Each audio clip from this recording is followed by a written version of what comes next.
Sure. Before I forget, so you both know Charleta and Dan.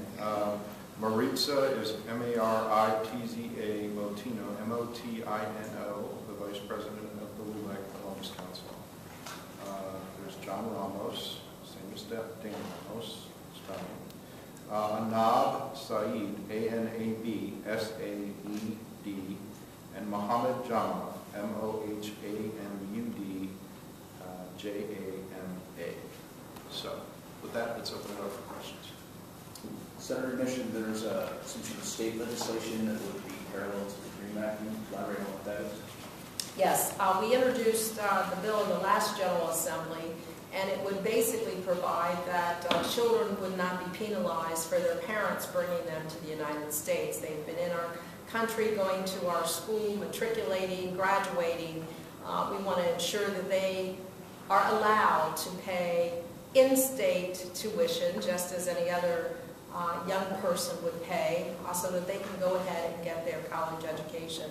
The bill has some parameters with respect to how many years the young child must be in the country and in our school system before being given that in-school tuition or in-state tuition.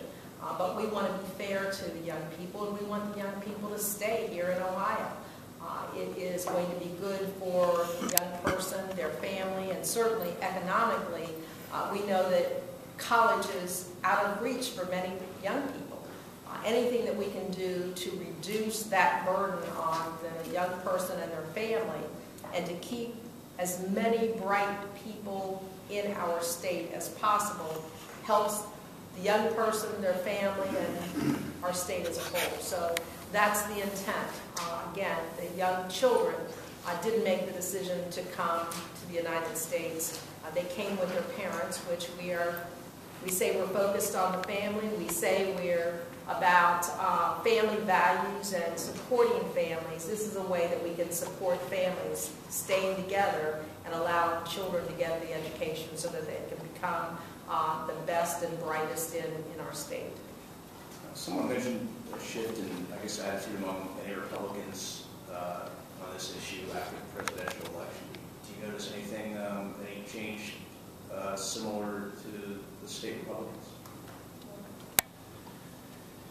I've not seen a specific instance that I can point to, but I think that I think what's happening is that the opinions of the American people are changing. This is one of those issues that I think is not a partisan issue. More and more, as these communities are becoming more prevalent and more as people are hearing the stories, every representative, every senator is realizing this isn't something that just affects people in Columbus or Lorain or Cleveland or Toledo. This is something that affects all 99 House districts, all 33 Senate districts.